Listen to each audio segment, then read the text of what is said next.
Assalamualaikum warahmatullahi wabarakatuh. Hari ini kita ketemu lagi dalam acara damarianbusiness.id. Kali ini narasumber kita luar biasa, datang dari jauh. Selamat datang Bang V. Siap. Oh, Masya Allah. Ya, Bang Heri. Alhamdulillah. Beliau ini Ketua IMA Bekasi ya? Siap.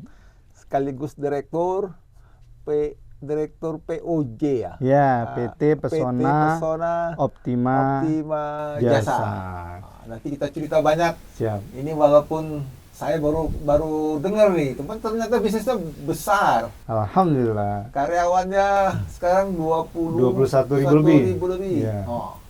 Mobil rentalnya banyak. Ini customernya untuk 2.000 nih ternyata. Iya, betul. Masya Allah.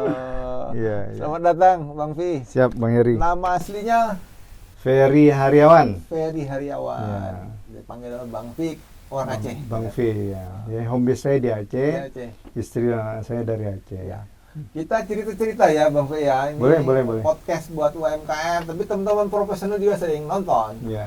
Beliau ini menjalankan karirnya luar biasa. Waduh. Amin. Saya kenal waktu masih di Bekasi, belum direktur ya? Belum. Ya, selamat dulu atas promosinya. Siap, nih, makasih. Nah, nanti kita cerita di POJ. POJ ya jatuhnya ya? POJ ya? Nah, ada apa aja nih, Ya. Bang V? Boleh cerita mungkin? Sedikit mungkin sebagai pengantar, Bang V boleh cerita mulai karirnya di mana dan sampai ke titik ini dalam waktu berapa lama sih? Waduh. Supaya teman-teman dapat inspirasi. Iya. Silakan, Panjang nih, ini bisa 1 hari 1 malam nih kok cerita perjalanan karir saya nih. Iya. Jadi makasih nih Pak Heri. Saya dikasih kesempatan untuk sharing ke teman-teman UMKM profesional. Mungkin tadi sudah sekilas diperkenalkan, nama saya Ferry Haryawan. Jadi saya kalau ditanya orang, Bang Ferry, sudah berapa lama kerja di Pegadaian? Mohon maaf, saya baru di Pegadaian. Baru 31 tahun saya. Wah, langsung orang terkejut. Itu 31 tahun di satu perusahaan saja. Oh iya, saya bilang. Jadi nggak pernah pindah kerja? Nggak pernah pindah-pindah, tetap di Pegadaian. Sama jadi saya 30 tahun. Iya, di Toyota Auto 2000. Toyota 2000, iya. Jadi kalau di sembelih, nah di sini darahnya warna hijau bukan merah, hijau Pegadaian. Ya, jadi saya sudah 31 tahun lebih di Pegadaian. Kebetulan saya mendapatkan journey di Pegadaian ini macam-macam, mulai dari paling bawah. Jadi Pegadaian itu ada namanya juru taksir. Saya pernah jadi sebagai juru taksir, ya. Pernah sebagai kasir, bahkan penyimpan barang anggunan juga saya pernah menjalani. Jadi di awal karir saya di Pegadaian menjalani role tugas seperti itu, sebagai penaksir iya, kasir iya. Semua yang di itu operasional ngerti semua. Iya, di operasional kita harus jalani dulu. Jadi karena kita tahu secara teknisnya, kita bisa berempati juga ke teman-teman gitu kan, bagaimana detailing terhadap aktiviti yang dilakukan oleh teman-teman di operasional. Nah, sampai di tahun 99 saya dapat kepercayaan jadi kepala cabang pertama sekali di Aceh, memang di daerah cabang di Aceh. Iya, saat itu sedang konflik bersenjata, Bang. Gam, Bang Heri. Saya di-challenge oleh atasan saya. Fer, mau nggak kamu ke Aceh? Oh, saya mesti lajang itu. Siap, saya bilang. Jadi karena kenekatan saya, umur 23 tahun, saya udah jadi kepala cabang, Bang Heri. Tahun 1999. Ini mungkin karena didikan STAN itu ya? Iya. Saya juga baru tahu ternyata STAN punya jurusan Pegadaian ya? Ya, jadi saya angkatan terakhir tuh, Bang Heri. Jadi dulu dari sejak tahun 80-an itu di STAN itu ada 6 jurusan, Bang Heri. Ada akuntansi, pajak, bea cukai, anggaran, Pegadaian, dan piutang lelang negara. Nah, Pegadaian salah satu dari 6 jurusan tersebut. Dan saya angkatan terakhir masuk tahun 1993, lulus tahun 1996. Jadi didikan ini. Ya, jadi saya 6 semester 3 tahun belajar naksir terus, Bang Heri. Gosok tiap hari itu kan. Gosok emas, kadang-kadang berlian. Nah, jadi pelajaran naksirnya dulu waktu saya di STAN itu selain belajar manajemen, belajar akuntansi tentunya, kita juga belajar tentang proses, metode dan teknik menaksir barang. Tadi mulai dari emas, berlian, kain-kain ya. Itu manual tuh, nggak pakai alat ya? Manual. Manual. Jadi alat bantu untuk naksir emas itu Pertama ada batu uji, Hmm. kemudian kita gosokkan emasnya di atas batu tersebut, terus diteteskan cairan, ada cairan HNO3, baru kemudian ada cairan HNO3 campur HCl. Oh, ngeri nih, direkturnya ngerti banget. Gak bisa macam-macam anak gua. Ya, jadi itu kita 6 semester belajar tentang menaksir. Oke. Nah, jadi saya sering bercanda, kita ini kan ada bisnis agen pegadaian juga ya, agen pegadaian, tapi kalau di Undang-Undang PJ nanti saya cerita secara lengkap, ada agen pegadaian usaha. Mereka sekarang proses pendidikannya cuma 2 minggu aja, Bang Heri. Agen ini. Agen ini. Tapi mereka udah punya sertifikat penaksir gitu. Oh, bisa naksir ya. Iya, bisa naksir. Nah, jadi kalau tadi saya selama 31 tahun lebih ada di Pegadaian. Ini alhamdulillah kemarin saya sejak bulan awal Mei kemarin diberikan penugasan oleh Pegadaian untuk belajar nih di anak perusahaan. Setelah di Pegadaian Malang Melintang ya. Ya, mulai dari tadi Aceh. mulai dari Aceh, di Medan, di Jakarta, di pusat ya. Kemudian role-nya juga macam-macam, mulai dari tadi staf penaksir, kemudian jadi kepala cabang pernah, jadi auditor juga pernah, jadi manajer ini ya. alhamdulillah jadi manajer marketing juga pernah, jadi manajer area juga pernah, kepala divisi juga pernah. Jadi sebelum saya ditugaskan sebagai direktur di POJ, terakhir saya sebagai kepala divisi Innovation Center di Pegadaian. Pegadaian Pusat ya. Pegadaian Pusat. Jadi selama 2 tahun 5 bulan Sebelum promosi jadi direktur di POJ. POJ ini apa nih? Nah, POJ ini masih asing, saya baru dengar nih. iya. Memang kalau dari segi namanya belum terlalu familiar orang-orang ya, Pak Heri. POJ itu makan apa sih gitu ya. Betul. Dan nggak tahu juga anak perusahaannya Pegadaian. Nggak Pegadaian orang tahu dong nih. Betul. Ya. Gadenya ngetop nih. Mungkin dari warnanya agak-agak hijau iya. gitu. Jadi POJ ini gini, Bang Heri. Tahun 2014 itu, tepatnya kita berdiri di bulan November 2014 ya. Kita lihat BUMN lain tuh punya anak perusahaan yang kelola outsourcingnya, rentalnya gitu kan. Nah, kenapa kita nggak coba melakukan hal yang sama gitu ya. Jadi 2014 itu awalnya bisnis POJ itu hanya mencakup 2 saja. Malah pertama awalnya khusus kelola outsourcingnya saja. Jadi awalnya kelolaan outsourcingnya ada security, OB, dan driver. Baru kemudian dikembangkan dalam perjalanan waktu ada juga terkait dengan pendukung transaksi kas, dan juga ada tim sales termasuk admin, dan juga ada tim IT ya, project IT. Nah, itu untuk bisnis outsourcingnya. Dalam perjalanan waktu awalnya memang kita mendukung untuk operasional Pegadaian saja. Tapi seiring dengan perkembangan waktu kita banyak belajar, akhirnya kita mulai menggarap, mulai merambah di luar Pegadaian juga. Tadinya kebutuhan internal aja ya. Internal saja. Ternyata seru. Ternyata marginnya kalau pengen tebal harus di luar Pegadaian juga gitu ya. Betul. Nah, jadi sekarang kalau dari segi portofolio bisnisnya 70% ada di captive market, di Pegadaian Group gitu ya. 30% ada di luar Pegadaian. Pegadaian sekarang outletnya berapa banyak? Pegadaian sekarang outletnya ada 4.700. 4.700 seluruh Indonesia. Seluruh Indonesia. Dan outsource-nya dari POJ. Nah, outsource dari POJ semua. Captive marketnya udah gede. Betul sekali. Satu outlet itu berapa karyawan biasanya yang outsource? Nah, kalau di satu kantor cabang Pegadaian itu ya ada security ada 4-5 orang, kemudian nanti ada PTK tadi, pendukung transaksi kasnya, ada tim salesnya bisa 2 orang gitu ya. Nah, ada juga biasa ada admin juga ada di situ gitu ya, admin kredit, ataupun nanti ada yang bagian collectionnya, bagian yang bagian BPO untuk kurnya, pencari leads untuk produk kur syariah dari Pegadaian. Ya, ada beberapa rata-rata 10 sampai 15 orang. Ya, bisa sampai ya maksimal mungkin 10 orang lah. Iya, jadi bisa 10 interval kali 4.700 udah 47.000 ya. Nah, tapi sebenarnya ada anak usaha yang lainnya juga.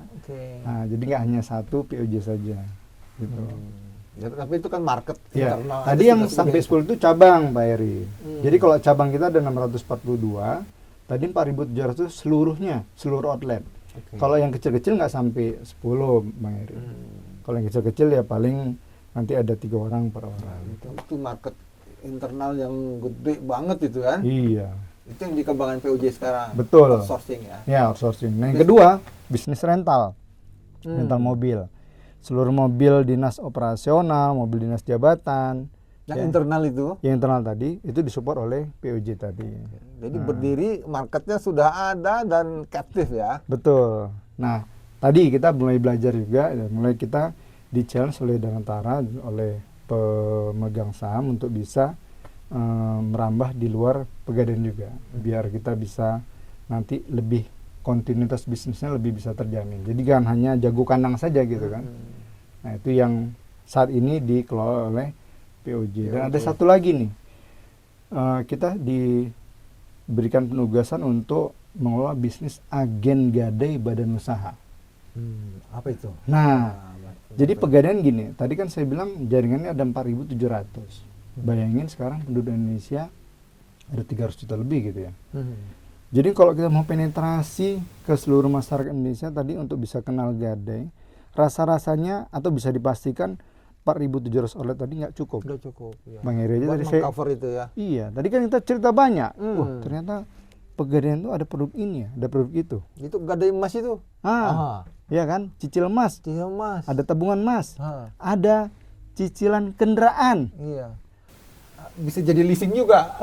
Iya, itu Tapi tadi. dua kali bisa dengan skema pembayaran 2 macam ya. Iya, ada bisa sistem gadai, ada sistem fidusia. Hmm. Nah, itu kan banyak orang nggak tahu. Nggak Nah, tahu. kalau mengandalkan hanya outlet Pegadaian saja yang 4.700, saya bisa dipastikan sulit untuk kita bisa penetrasi ke seluruh lapisan masyarakat. Maka dibutuhkanlah perpanjangan tangan melalui agen-agen tadi. Nah, ini juga peluang ya buat teman-teman yang belum dapat pekerjaan Betul. atau untuk Iya, tambahan. jadi memang teman-teman UMKM ini bisa join menjadi agen Pegadaian. Tinggal datang ke kantor Pegadaian terdekat, tanya, saya mau jadi agen Pegadaian, syarat-syaratnya apa? Syarat-syaratnya tentunya gampang. Syarat-syaratnya cukup mendownload aplikasi agen Pegadaian dan nanti mereka mempelajari modul apa sih produk Pegadaian.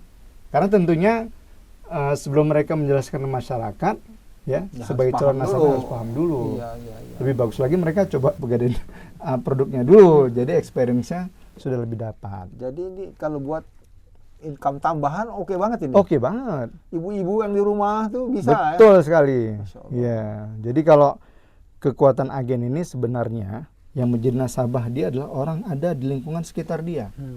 40 samping kanan, samping kiri, depan maupun belakang. 40 ya. 40. Kayak tetangga dalam Islam. 40 tetangga kiri Iya, kanan. iya. Muter tuh udah banyak. Iya, iya, iya. Belum keluarga kan, Iya, betul. Teman. Belum lagi keluarga, betul. teman-teman. Nah, jadi yang value yang dilakukan oleh agen kita selama ini, pertama mereka karena semacam entrepreneur gitu ya, mereka punya fleksibilitas jam layanan. Betul. Jadi kalau kantor tentunya ada jam layanan tertentu, Senin sampai Sabtu, Sabtu Ada- biasa setengah hari, Ada jamnya. ada jamnya. Kalau hari biasa mungkin sampai jam 3 gitu ya. Kalau Sabtu sampai jam 1 gitu ya. Nah, kalau agen ini bisa sampai malam. Bisa Sabtu Minggu. Bisa ngalahin chatbot ini. Bisa 24 jam. Iya. Nah, orang sales kan gitu. Iya, iya. Begitu ada order di Uber sama Iya. dia. Nah, memang menariknya agen ini kalau dipegang oleh seorang entrepreneur gitu ya, dia tuh mindsetnya gini. Biasanya kalau karyawan kan ada nggak ada nasabah, oh kan saya dapat gajian tiap tanggal 25. bagian. Tapi kalau agen dia mindsetnya, wah ini saya kalau nggak ada nasabah 1 hari, saya nggak dapat makan, Hilang penghasilan. hilang penghasilan. Nah makanya dia harus berusaha keras bagaimana orang mau bertransaksi tempat dia. Apalagi kalau sampai jumlah tertentu ada apa insentif progresif segala macam. Betul, ya. Itu kita lakukan di setiap program untuk mendorong transaksi si agen. Jadi income-nya batasannya langit nih. Tergantung dia mau kerja keras atau enggak kan? Betul. Gitu ya. Loh, saya tuh punya agen juara itu penghasilan bulanannya. Tebak kira-kira berapa sebulannya, Bang Heri? 100 juta. Ya, hampir seperti Hampir itu, ya? hampir. Karena kita orang sales bisa menganggap hampir 100 juta ya. Iya. Wah, luar biasa Iya. itu. Tapi memang itu Kerja Pareto keras. orang yang sedikit. Tapi rata-rata ya bisa kalau mereka rajin ya bisa di atas UMR, bisa sampai dengan 10 Kalau juta. 3 sampai 5 juta. Oh itu gampang Gampang lah, lah ya. iya. Dan ini yang apa yang ikut agen ada batasan usia atau tingkat pendidikan?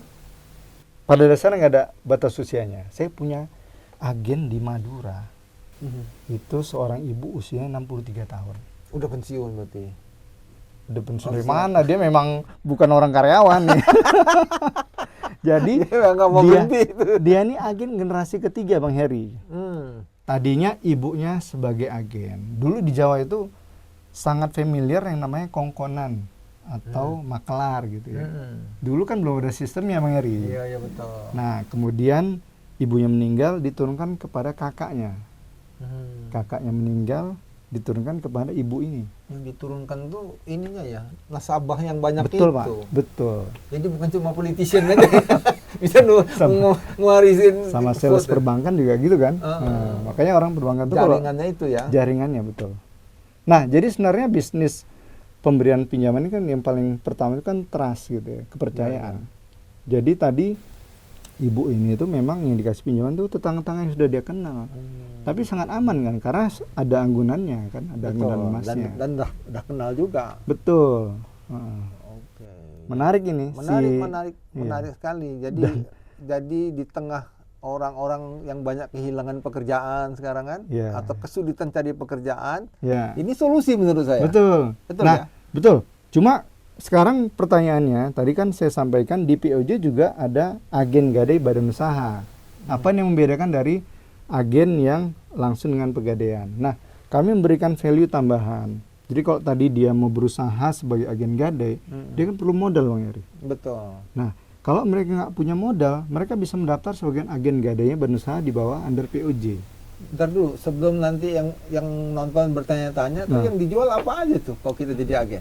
Nah, yang pertama kita jadi perpanjangan tangan untuk penaksiran barang. Jadi kalau Dari juru taksir? jadi juru taksir. Oke. Jadi misalkan nih HP nih di pasaran secondnya misalkan harga 20 juta. Nah, kita dibekali bagaimana cara menaksir HP ini. Kondisi yang ada ya. Kondisi yang ada. Saya misalnya mau gade, kondisinya begini. Ya. Misalkan nih di pasaran bisa ditaksir katakanlah bisa dapat pinjaman 20 juta misalnya gitu ya. Nah, si agen nanti naksir, kemudian dia bisa langsung memberikan pinjaman 20 juta ke Bang Heri. Nah, dia nanti dapat komisi baik dari administrasi maupun dari jasa ketika Bang Heri membayarkan pengembalian penebusan atas barang HP tersebut. Atas nilai transaksinya itu atau atas angsurannya? Dua-duanya. Pada saat pencairan ada biaya administrasi. Nah, itu dapat komisi juga, dapat komisi. Nah, terus nanti dari angsurannya dapat lagi? Dapat lagi. Kalau angsurannya 6 bulan, dapat 6 bulan? Dapat 6 bulan. Waduh, double-double nih. Iya. Tuh, Pi, ikut, Pi. Tapi jangan berhenti dari sini, Pi. Iya. Jadi kalau mau lebih jelasnya, lebih detail nanti langsung datang ke kantor pegadaian. PUJ ini ada di kantor pegadaian ya?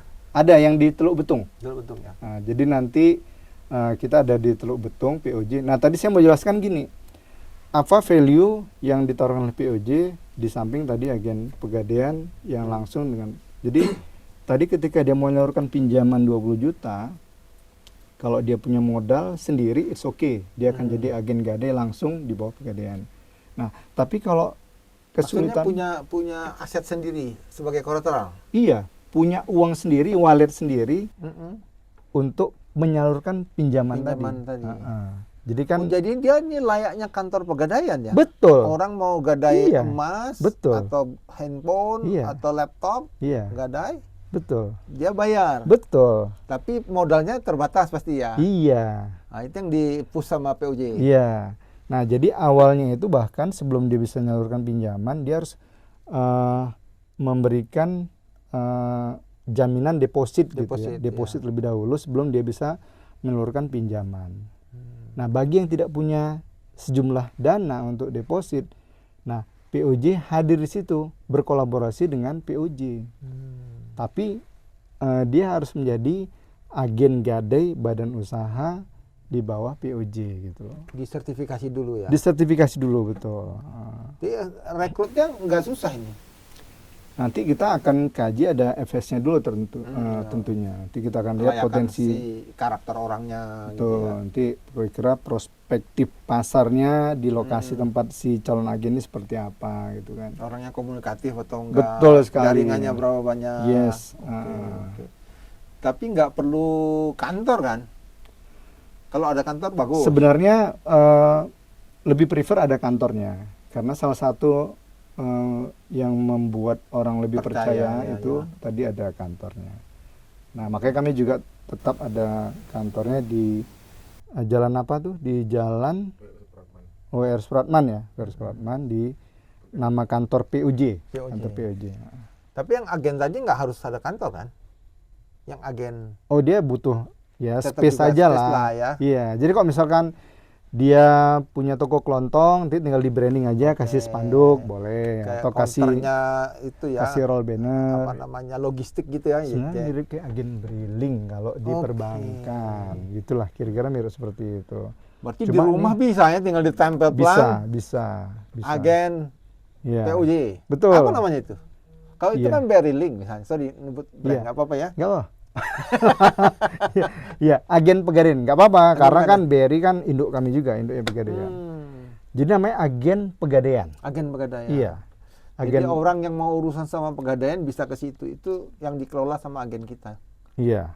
Itu di bawah PUJ juga. Ya, jadi tadi ada dua macam, ada yang bisa langsung menjadi agen Pegadaian langsung ke cabang Pegadaian, ada juga nanti agen Pegadaian tapi under dari POJ, tapi nanti dia modal usahanya bisa dibantu dari POJ. Support sama POJ. Jadi nggak perlu modal besar, kalau dia mau berkembang bisa disupport dana sama POJ. Iya. Wah, luar biasa. Jadi ya mirip kayak jadi outsourcing under POJ untuk jadi juru taksir gitu. Taksir, ya. Tapi akhirnya kan dia punya skill, bisa naksir barang. Iya, betul. Bisa jadi kasir juga. Iya. Iya. Iya, merangkap lah. Merangkap, jadi ya. juru taksir, jadi kasir sekalian. Agen itu satu orang cukup ya? Cukup satu orang. Cukup ya. Cukup. Jadi kalau misalnya ada satu pasar gitu ya, belum ada pegadaiannya, boleh tuh kita masuk berarti. Oh, boleh. Potensial kan? Potensial banget. Iya. Tapi di pasarmu tuh, Bi, tempat Among tuh, Jatimulyo. Iya, ini langsung banyak inspirasi. Asal jangan lupa ngantor ke sini aja. Iya, peluang nih. Iya. Informasi. Jadi POJ ini memang segmennya di dua bisnis utama tadi, outsourcing sama rental, itu memang B2B. Jadi nasabah kami, klien kami ada lebih kurang ada 126, itu memang badan usaha. Jadi perusahaan yang pengen pengelolaan SDM-nya dikelola untuk sistem penggajiannya, sistem absensinya, itu bisa dibantu dari sisi POJ untuk tenaga outsourcing. Jadi yang punya perusahaan tapi pengen administrasi segala macam, security dikelola oleh POJ bisa ya. Betul. Kontrak ya. Nah, yang kedua tadi butuh kendaraan untuk operasional perusahaannya, nah, itu bisa dibantu juga melalui Rate POJ. sewanya? Sewanya bersaing lah. Itu lebih murah kali. Nah, kalau biasanya kita kalau ikut tender tentunya bersaing di pricingnya. Nah, ya silakan boleh diperbandingkan lah dengan. Kebanyakan ini brandnya atau boleh milih brand kita? Mobil listrik misalnya. Biasanya kita tergantung user kalau pilihan kendaraan. Ya sekarang sudah mulai banyak pilihannya mobil listrik. Ini mobil listrik kan? Iya. Secara operasional murah kan? Betul sekali. Murah sekali. Iya, kami juga lebih di satu sisi ya di sisi konsumennya sih lebih untung ya, karena biaya maintenance lebih murah. Tapi bisa ya kalau kita mau pakai mobil listrik? Bisa. Oh, ini Sangat bisa. peluang yang luar biasa ini. Iya. Ini teman-teman UMKM nih, ini peluang kalau Anda perlu modal atau pengen tambahan bisnis, bisa nih gandeng POJ. Iya, bisa Selain banget. dikasih modal tambahan, dikasih bisnisnya, tinggal kita punya jaringan atau enggak kan? Yes. Kalau kita punya marketnya, punya jaringan, dan kita pintar ngomong gitu, nah, pasti akan dapetin sesuatu. Iya. Ya nggak usah 100 juta dulu lah, 10 juta pun udah keren. Teman-teman UMKM atau adik-adik mahasiswa yang mau mulai usaha, ini juga solusi. Iya. Karena saya kan sering main ke kampus di Unila itu, sekarang hampir 10.000 setahun sarjana baru, di mana kesempatan kerjanya nggak sebanyak itu kan. Betul. Nah, mau jadi pengusaha juga berat awalnya kan, perlu mental yang kuat, modal dan sebagainya atau jaringan. Nah, ini mungkin solusi nih, belajar dulu jadi entrepreneur. Betul. Jadi agen gadai jatuhnya. Agen pegadaian. Nah, itu teman-teman, mudah-mudahan apa yang ditawarkan sama Bang V ini bisa memberi solusi buat kita semua. Nanti di segmen berikutnya kita cerita yang lain. Wah, siap. Wah, harus hadir di sini lagi. Udah 20 menit. Iya, siap. Lanjutin ke segmen kedua ya, Bang V ya. Terima kasih. Ya.